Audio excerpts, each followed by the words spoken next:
Assalamualaikum warahmatullahi wabarakatuh. Alhamdulillah hamdan katsiran tayyiban mubarakan fihi kama yuhibbu rabbuna wa yarda. Asyhadu an la ilaha illallah wa asyhadu anna Muhammadan abduhu wa rasuluh sallallahu alaihi wa ala alihi wa sahbihi wa sallam taslima katsiran. Yang saya hormati Pak Mas Indro,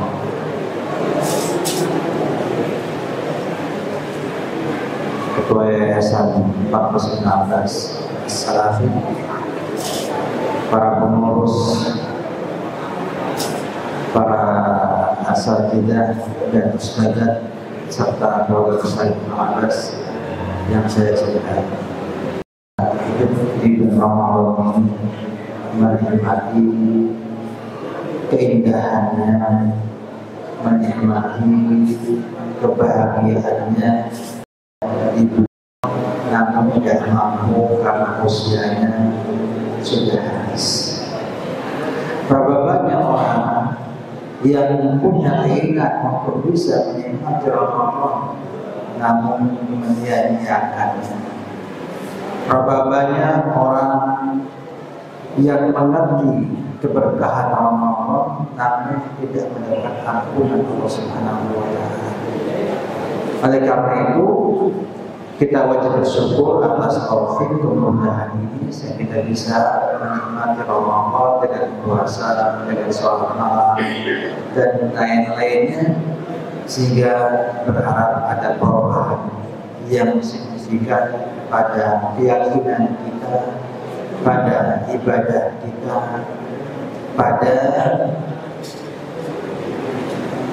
akhlak dan budi pekerti kita, serta juga perubahan yang signifikan dalam kinerja dan kekuatan kita dalam bersemangat membina anak-anak kaum muslimin di Ponpes Abbas secara khusus dan juga di Rakyat dan Indonesia secara umum. Para asatidzah dan para hadirin sekalian, dapat saya ucapkan selamat kepada Pak Maksud, Wakil Ketua Yayasan, juga Mas Mailana sebagai Ketua Yayasan Amal Bina Sejahtera Lapas, sebuah lembaga kita akan buat untuk menaungi klinik yang tidak ada yang di depan kita. Alhamdulillah, syukur tidak bisa kita hilangkan, tidak bisa kita putuskan, tapi kita terus lanjutkan dalam bentuk yang nyata, dalam bentuk memanfaatkan nikmat yang ada untuk taat kepada Allah Subhanahu wa taala.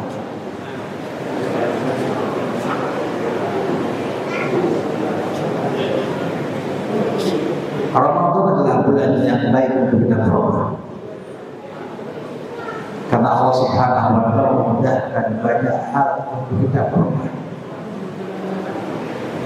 dari tidak baik menjadi baik, dari yang tadinya itu lemah jadi kuat, yang lemas jadi semangat, dan lain sebagainya.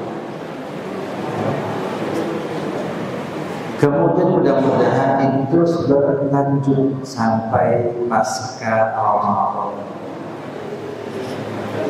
karena istiqomah itu perkara yang dituntut dalam syariat.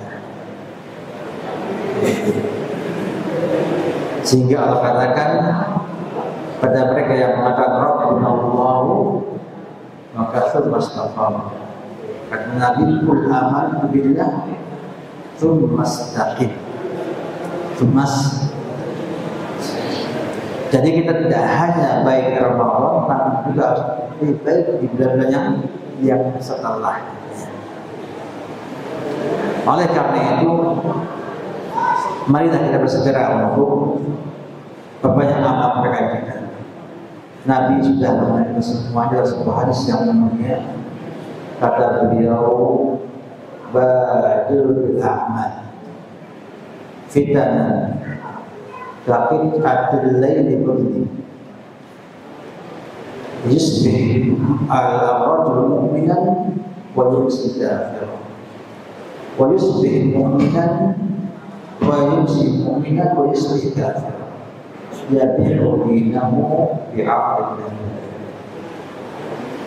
Bersegeralah untuk beramal. Kata yang melalui dalam Shalihin dalam Muslim ya, mengatakan bil a'mal shalihat. Bersegeralah untuk beramal saleh. Karena akan muncul fitnah seperti gelapnya malam. Artinya fitnah yang seorang tidak mengerti mana yang benar, mana yang salah. Fitnah di mana seorang itu tidak punya lagi kesempatan untuk mengulangi amal solehnya.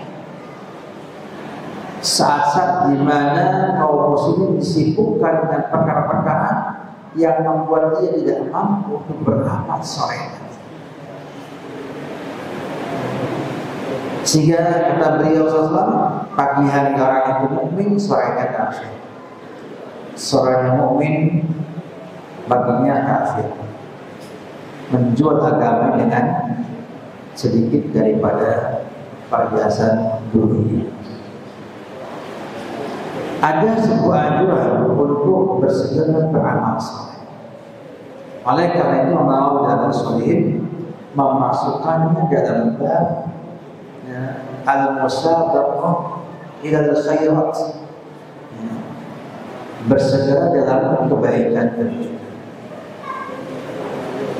Segera mumpung usaha kita masih ada, segera berbuat kebaikan, agar nanti ketika muncul fitnah yang bertelalai, kita tidak mampu untuk menaikkan kebaikan tersebut, Allah masih tetapkan itu sebagai amal soleh. Apalagi pada hal-hal yang amalan itu amalan yang punya buntutnya, yaitu amalan yang nanti akan hidup terus amalan sampai hari kiamat nanti, dari wakaf, sedekah jariyah dan yang lain-lainnya. Di mana seorang sudah meninggal dunia, amalan terus mengalir sampai hari kiamat nanti. Demikian juga ilmu yang manfaat. Kita ini di pondok ini adalah sesuatu lembaga yang sangat memungkinkan kita punya ilmu muntafa'ah bihi. Kita tidak harus ilmu agama, namun ilmu yang bermanfaat bagi manusia, untuk kehidupan manusia, atau menambah ketakwaan bagi yang memiliki ilmu tersebut. Sehingga bersemangat kita untuk mengajar anak-anak kita dengan sungguh-sungguh, dengan target mereka ada yang mampu menguasai ilmu kita, yang nanti mampu mengamalkan ilmu kita adalah sebuah amalan yang sangat luar biasa, yang sangat luar biasa, yang tampaknya sederhana, namun efeknya akan demikian besar dan demikian luar biasa. Kenapa? Karena ilmu itu akan terus menghasilkan pahala dan amalan-amalan yang tidak terhingga sampai hari kiamat nanti. Bayangkan kalau kita mendapatkan bahwasanya ada murid kita 30 orang satu kelas, ambillah misalnya 10 orang yang mampu mencerna ilmu yang kita sampaikan dan mengamalkannya. 10 orang ini, bila kemudian dia mengamalkan dalam kehidupan dia, maka kita dapatkan pahala 10 orang tersebut. Mandala ala huda pada apa ini. Dan kalau kemudian dia contoh oleh adiknya, contoh oleh orang tuanya, contoh oleh tetangganya, maka akan mengalir lebih banyak pahalanya. Dan seterusnya. Kalau dia punya murid lagi, yang murid ini kemudian punya jamaah 1000 orang, misalnya mengamalkan apa yang pernah sampai kita semua, maka akan dapatkan pahala yang terus tidak ada dan tidak. Sehingga seorang yang mengerti ini semua berarti tidak berpikir apa yang akan didapatkan daripada dunia ini. Dia tidak ingin menjual pahalanya dengan harta yang sedikit di dunia ini. Kenapa? Karena itulah pahala dia yang akan membuat dia bahagia dunia dan akhirat. Demikian juga yang punya ilmu yang non agama bisa memberikan kepada mereka skill, kemampuan, ya, sehingga ia bisa hidup baik. Kemudian dengan skill dia bisa bersedekah, bisa juga ia beramal soleh. Maka itu pun akan menjadi tabungan yang sangat berharga bagi kita semua. Maka kita perlu untuk merubah mindset kita, bukan melihat yang di depan mata, namun melihat kepada yang lebih jauh, ya, yang Allah janjikan. Itulah yang Allah sampaikan dalam firman Allah Subhanahu wa taala, "Dari fi ma ataka Allahu darul akhirah wa la tansa nasibaka minad dunya." Carilah apa yang telah Allah janjikan, Allah berikan kepada kita dari negeri akhirat. Disampaikan fi ma ataka Allah dengan fi'il madhi, bukan berarti telah lalu, tapi untuk memastikan itu pasti terjadi. Pasti terjadi. Dan banyak bangsa menggunakan fi'il madhi untuk sebuah kepastian, menunjukkan bahwa apa yang Allah berikan itu pasti terjadi. Sedangkan yang orang lain selain Allah berikan belum tentu terjadi. Seorang mukmin harusnya memahami dan mengerti bahwasanya Allah bila berjanji tidak mungkin mengisi, dan bila punya keinginan tinggal pun maka jadilah, sehingga tidak ada yang susah bagi Allah Subhanahu wa taala untuk menunaikan janji-janjinya. Maka kita sebagai mukmin berusaha bagaimana menjadi orang yang masuk kategori mendapatkan janji-janji Allah tersebut. Waktu dan ittiba artinya betul-betul dengan hati dan juga dengan sikap dan tingkah laku, dengan hati dan perbuatan untuk menggapai apa yang Allah berikan dari negeri akhirat, dan jangan lupa bagiannya dari dunia.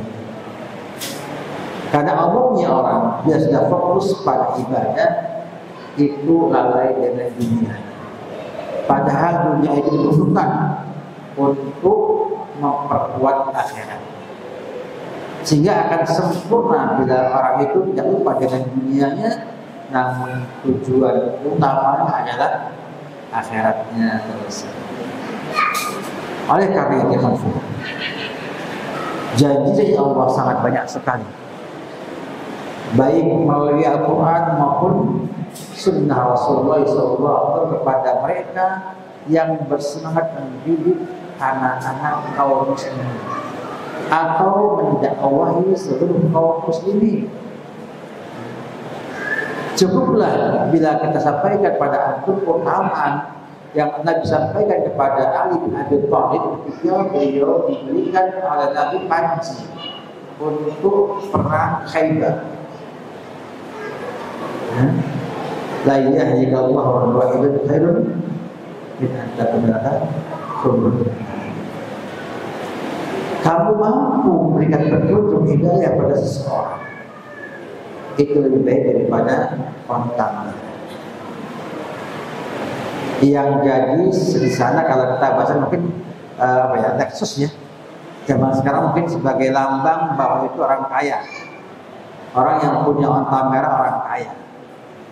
Kalau dulu mungkin sapi, yang punya sapi orang kaya, yang punya sapi dengan pedati dengan gerobaknya itu orang kaya. Atau yang punya tanah lebar mungkin.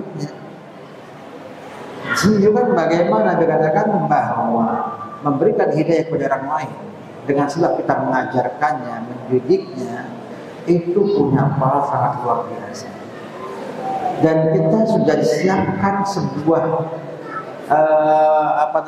media yang jelas, ada pendidikannya, ada fasilitasnya, ada anak-anaknya, dan juga ada bantuan untuk bisa hidup di dunia ini.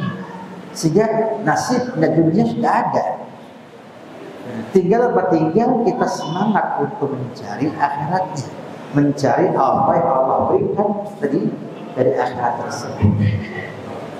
Ini yang kita sampaikan itu bahwasanya sebetulnya kita ini bertambah dalam posisi luar biasa. Nikmatnya sangat luar biasa. Kenapa? Karena ikut membina, membangun generasi yang akan datang. Yang kita harapkan nanti memberikan perubahan yang signifikan terhadap perkembangan dan kemajuan bangsa ini. Keluhan para pengusaha sekarang sangat hebat dan luar biasa. Menurut kebijakan pemerintah yang lebih mendukung. Keluhan para buruh, para karyawan juga luar biasa. PHK di mana-mana. Banyak perusahaan bangkrut zaman ini. Mereka menunggu pemimpin yang baik yang mampu untuk mengembangkan yang ada tersebut.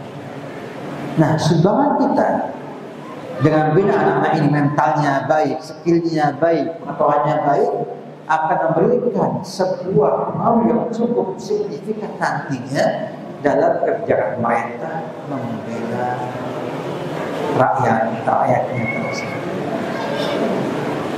Kita lihat wajahnya ada. Perhatian pemerintah Malaysia pada pendidikan luar biasa. Indonesia biasa. Bagaimana Vietnam dan juga Thailand membela para petani mereka, sampai akhirnya Indonesia makan beras Thailand, beras Vietnam. Ada durian Thailand yang top, jambunya dari Bangkok. Bahkan saya lihat di sana di Saudi Arabia kemarin ini itu sampai jus silsak itu yang produk Filipina. Kemudian yang ada produk koko ataupun air kelapa itu punyanya Thailand, Filipina atau Sri Lanka. Gak ada Indonesia, padahal Indonesia air laut buang ke pasar. Artinya menunjukkan bagaimana perubahan yang kita sumbangkan pada negara ini dengan munculnya anak-anak yang baik memberikan efek nantinya insyaallah ta'ala terhadap kebijakan-kebijakan yang ada di negara ini. Sehingga dengan kita mendidik anak kita dengan baik akan memberikan sebuah peluang kita untuk memperbaiki bangsa ini. Inilah yang diperjuangkan oleh kakek moyang kita sejak zaman dahulu, dengan pesantrennya, dengan sekolahannya, dengan tokoh-tokoh yang cukup terkenal, yang pahlawan nasional. Bagaimana mereka itu memperjuangkan pendidikan Indonesia tanpa berpikir apa yang didapatkan oleh mereka dari anak didiknya. Ahmad Dahlan mengorbankan harta seluruhnya untuk pendidikan di Jogja, Mas Mansur Surabaya, dan yang lain-lainnya. Sangat banyak mereka mengorbankan waktunya, tenaganya, bahkan hartanya untuk pendidikan, karena mereka mengerti dengan pendidikanlah umat akan berubah, dengan pendidikanlah negara akan menjadi merdeka dan lebih baik. Dari Islam memandang pendidikan adalah satu di antara cara merubah dan mengembangkan peradaban manusia. Maka awal turunnya wahyu kepada kita semua adalah surat Al-Alaq. Iqra bismi rabbikal ladzi khalaq, khalaqal insana min 'alaq. Iqra wa rabbukal akram, alladzi 'allama bil qalam, 'allamal insana ma lam ya'lam. Menunjukkan bahwa akan baik sebuah umat, sebuah bangsa bila baik juga pendidikannya. Nah, kalau kita sebagai guru, sebagai pendidik tidak mampu memahami ini dengan baik, maka akan susah diharapkan perbaikan ada di negara kita ini. bukan hal yang sepele, ya. Bukan hal yang ringan. Pendidikan dalam merubah umat ini. Oleh karena itu, penjajah dahulu berusaha untuk memperbodoh masyarakat. Kita tahu semua bagaimana dulu VOC, India, Belanda, dan lain sebagainya itu pertahankan kekuasaannya dengan menjadikan bangsa ini bangsa yang bodoh. Karena mereka paham orang bodoh adalah orang yang paling mudah untuk dijajah. Demikian yang kita dapatkan efektif. Berbeda dengan dakwah Islam. Dakwah Islam mengajak atau pintar untuk pandai, untuk menggunakan akalnya untuk maslahat bersama. Sehingga pendidikan yang ada di negara-negara Islam yang terjajah itu menjadi pelopor dalam kemerdekaan di Aljazair dengan tokoh-tokoh Bangladesh, Al-Ibrahimi, semuanya bergerak pada pendidikan. Baik dakwah di masjid-masjid, sekolah-sekolahan. Tunisia pun sama, membuat Zaitun University atau Zaituna, Jamiah Zaituna, menjadi penyebab kemerdekaan di Tunisia, ya, di Mesir, di Libya, di Saudi Arabia, di mana-mana. Ya, pendidikan menjadi awal kemerdekaan bangsa-bangsa tersebut. Nah, kalau kita semua agak semangat untuk mendidik anak-anak kita, baik anak kandung ataupun anak didik, siapa lagi akan membina mereka merubah Indonesia? Apakah kita mau menyerahkan Indonesia pada orang yang tidak tahu apa-apa, yang hanya pikir main game? Itu nggak mau. Apa kita mau Indonesia jadi orang-orang yang tidak mengerti pendidikan sama sekali? Oleh ketika sudah kita minta perubahan itu sebuah hal yang harus terjadi. Innallaha la yughayyiru ma biqaumin hatta yughayyiru ma bi anfusihim. Allah gak ubah jadi baik sebuah kaum sampai kaumnya berusaha untuk memperbaiki, berubah diri. Dan tentang pendidikan dewasa ini tidak mudah, sangat kompleks. Sebab anak-anak itu sudah kena namanya kecemasan sosial. Mereka itu sudah terkena itu ketika mengenal teknologi yang ada sekarang ini. Maka banyak sekali orang yang rapuh, yang rapuh, ada yang hanya karena diberi bunuh diri, ada yang dia itu karena tidak mampu belajar mencuri, ada yang dia itu tidak mampu begini, maka ia akan jadi pengangguran dan jadi anak jalanan. Dan semuanya punya pikiran uanglah yang menentukan masa depan mereka. Bahaya sekali. Sehingga akhirnya menghalalkan segala dalam mendapatkan harta tersebut. Lihatlah fenomena yang kita sekarang ini. Bagaimana sekarang terbongkar banyak sekali kejahatan yang kalau kita hitung itu untuk membangun Indonesia cukup. Pertamina 1.000 triliun. Ini baru kasus satu kasus ya. Belum yang lain-lain, ini baru satu kasus saja, yaitu pengadaan minyak, ya. Belum lagi nanti pengadaan SPBU-nya, belum lagi nanti penyimpangan subsidi yang ada, belum ada, ini baru satu aja. Belum lagi minyak saja dikurangi 1.800 mililiter.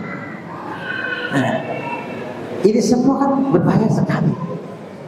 Kalau kita lihat nanti ke depan nanti semuanya yang adalah bermental seperti ini, fa inna lillahi wa inna ilaihi raji'un. Maka marilah pada momentum yang cukup baik ini kita motivasi diri kita untuk bersemangat memberikan perbaikan dalam pendidikan di pesantren Abbas yang kita cintai. Dan insya Allah kita akan terus mendukung semua yang baik. Kita lihat kesehatan menjadi hal yang cukup penting pada masa ini. Kita akan berklinik dan insya Allah mudah-mudahan akan ada kemudahan dalam perizinan untuk santri, para ustadz dan juga masyarakat sekitar kita. Demikian juga kita lihat bahwa jumlah orang akan membutuhkan jumlah jabat lebih banyak. Kita akan buat di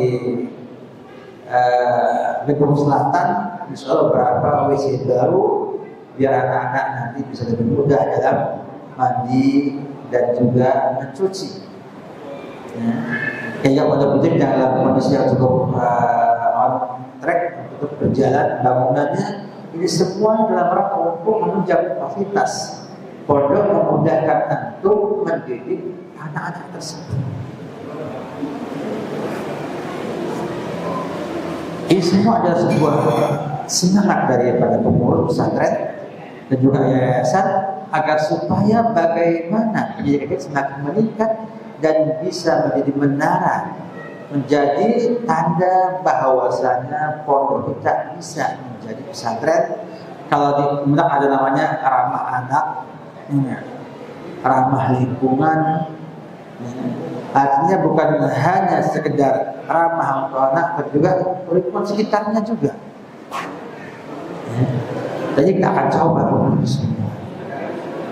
Ditambah juga kita harus menyesuaikan dengan kebijakan yang baru pemerintah dalam masalah wakaf, zakat dan lain sebagainya. Yang ini juga perlu kita sikapi dengan baik. Oleh karena itu adalah para saudara sekalian, para hadirin sekalian, para pemahat, mari kita dukung ya, semua yang menjadi program pondok ini agar kita bisa menghasilkan generasi yang lebih baik di masa depan. Dan kekurangan adalah bagian daripada kita sebagai manusia. Tidak ada yang sempurna, namun yang terbaik ada yang mau menyempurnakan yang ada, memperbaiki yang ada. Kita yakin bahwasanya semua Bani Adam itu khata. Semua Bani Adam itu banyak berbuat salah. Bukan salah, berbuat banyak berbuat salah. Karena khata itu adalah sebuah bola khata. Artinya banyak berbuat salah. Wa khata'ina at-tawwabun. Yang terbaik adalah orang yang mau bertaubat kepada Subhanahu wa ta'ala. Karena taubat adalah mengetahui kesalahannya dan mau memperbaiki kesalahannya agar tidak terjatuh dalam kesalahan yang sama dua kali. Bukan sekedar hanya dosa, tidak dosa, tapi taubat itu ditambah. Maknanya bahwa kita itu harus menyesal. Artinya mengetahui kesalahan kita dan menyesali perbuatan kita yang tidak benar tersebut. Ayat mengatakan innaman taubatu nadam. Taubat itu adalah penyesalan. Maka taubat itu inti pertama adalah penyesalan. Kemudian baru ada azab untuk tidak mengulanginya. Artinya jangan sampai kita itu jatuh pada lubang yang sama dua kali. Dan bila orang mengambil sikap seperti ini, insya Allah akan ada kebaikan dalam semua hal, dalam usaha, dalam mendidik, ya, dalam perbaiki jiwa kita sama. Jangan sampai kita masuk lubang dua kali. Maka perlu pada hadirin sekalian upaya untuk memperbaiki ada, semoga kita semua dimudahkan untuk itu semuanya. Dan selamat berbuka puasa, selamat menunaikan ibadah puasa dengan baik, dengan sempurna mungkin. Dan mohon maaf yang ada sebagai pengurus pesantren Ibnu Abbas, ucapan dan bersyukur, terima kasih, dan juga mohon maaf atas orang yang ada dan usahakan bersama kembali bulan Syawal dengan keadaan yang baik daripada saat ini. Wabillahi taufiq. Assalamualaikum warahmatullahi wabarakatuh.